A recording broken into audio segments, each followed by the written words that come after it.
Golden Dog. This is my new book. This Icelandic verbs. It's a very useful resource. There's really nothing like it. It kind of began through study of Icelandic. There's not really anything out there that groups verb by their class or kind of goes into detail. And Icelandic is notoriously difficult for its inflection. And in order to recognize what's happening to the verbs in context, I put together this resource for students of Icelandic. So, uh, Icelandic, as anyone who studies it knows, that the Old Norse text of the sagas and eddas um, can be read by an Icelander all the way back to about 900 CE. There's no one else in the world that can really do this who still speak a language that can be read. Old English can be understood back up to about 1500, but before that, anything in Old English we can't read. An Icelander can read back to about 900. So, my Icelandic tutor since 2012 is Lena, Hallgrim's daughter, and I've been working with her and the Icelanders, Icelandic Association of Chicago, in my study. So, deeper and deeper down the Icelandic rabbit hole. So the contents, what I did is analyze 100 of the most common verbs, and then I broke them down into the type of verb classes, about 8 of them. So I'll go into those and show you how this is organized. So first person is like I, me, mine, depending on the case. And then second person, you have, you or y'all, plural. Third person is he, she, it, and then they would be the plural. Plural for first person would be we. Inclusive. There's no distinction in Icelandic between inclusive or exclusive we. So here's a way it's organized. On the right side will appear the case that the verb takes. So that's the part that's missing. You have to research each verb individually to find out the case that they take. And the way that they conjugate also has to be memorized according to class. So this does all the work for you. The weak are in the warm colors, strong are in the cool colors, and then you have reduplication and irregular, kind of like English is, are, was kind of thing. And here's some endings. Here are the color coding, which is consistent throughout the whole book. All that graphic design experience coming in handy. Here's a large version, which is readable. So those show and explain the distinctions between the pieces. Definite article, we all know in Icelandic that goes as a suffix on the end. And also depends on if it is a strong, masculine, feminine, or neuter noun. So that's here. And then also it appears on the accusative case, dative, genitive. If you study Icelandic, you'll definitely know what's going on here. So example of each noun type. Here's masculine, feminine, weak, and strong. First row is the strong, second row is weak. Then we have the plural down here. So let's go into the first. These are intransitive or they're linking verbs. So they don't necessarily have an object, or if they do have an object, it's going to be a nominative. So orange, color coded, would be a weak to verb. And then so you see the whole verb is here, and these are all nominative objects. So then if you keep flipping, you get the different colors, so you can compare skulu to another.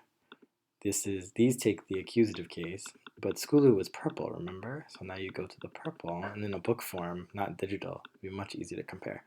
And then you look at vilja, and then you see the conjugation is the same. So then you only have to memorize about, well, it would be 8, 9, 10, 11 different verbs, and then you understand how they conjugate. Remember, Icelandic is doing a lot of apophony or internal vowel mutation. So that's something that's hard to get a handle on. But once you get it, then you start understanding. So then we have, I think, genitive, takes a genitive object. I wish the page would turn regularly. There we go. There's about 4 of the 100 most common verbs, so that's not too common, is it? Excuse me. Accusative or dative, depending on what's going on. There's also at the beginning the prepositions, because if you study Icelandic, what you understand quite quickly is that the prepositions will determine the case a object takes. So if I'm á Iceland, it will conjugate differently than if you have í Icelands. Check the conjugation there because I struggle with that still. But once I have this resource, should be a lot easier translating. So here we get the experience of verbs. So this is where we get into the quirky case whereby the subject will actually take a case. So if you say drema, let's go to drema, I'm pretty familiar with that. So if you are dreaming, then you must talk about yourself in the accusative. So it would be mig dreami about a horse. So I dream a horse. So mig dreami hestar. If you dream about horses, it'd be mig dreami hestar. And it appears, no, hestar and hestar. Hestar is the plural, hestar is the singular. So do you see how quirky case? That's very unique to Icelandic. It doesn't happen in many other languages, reportedly anyway. English, it would be like saying, me likes a television, or me likes a horse, or me like a horse. Accusative subject, okay, so here's more impersonal. So in this case, the subject would be accusative and the object would be accusative. So that's another example of quirky case. Just has to be memorized, but if you break it down to the 100 common verbs, it's much easier to approach.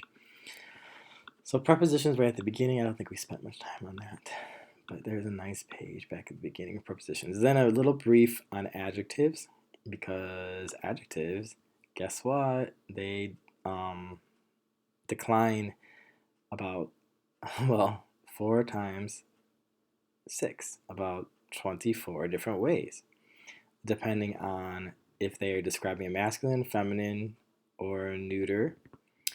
And then it also depends if it's a strong blend, which means the adjective is going to communicate a definite article, or a weak blend where the noun will communicate or articulate, convey the definite article. But either way, one of them has to have it. And then we have at the very end an example of a declined adjective with a indefinite noun. So, and vice versa. So it's just showing you what the adjective has to look like, and then the object has to sorry, noun has to, kind of dry today. Hard to talk. So let's just look back at those prepositions before we close everything up. And then I'm going to end this video because I don't want it to be a million hours. So the 170 something pages, we'll go back to the contents and take a look at the prepositions. That's a pretty important page. There's 100 of the most common verbs.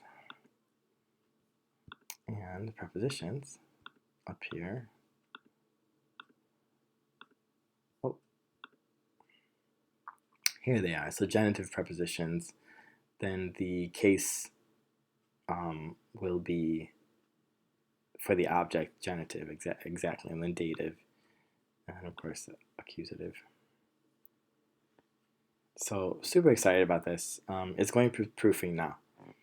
Uh, so all students of Icelandic, this resource is there for you. I input all of these and color coded. It's colorblind friendly as well. Super useful. I cannot wait to use this because now I can memorize my 8 verbs, and that way I can memorize the pattern for conjugating and start to get a feel for the case that things are taking too. And even the adjectives in here and the prepositions. So super, super useful tool. Enjoy.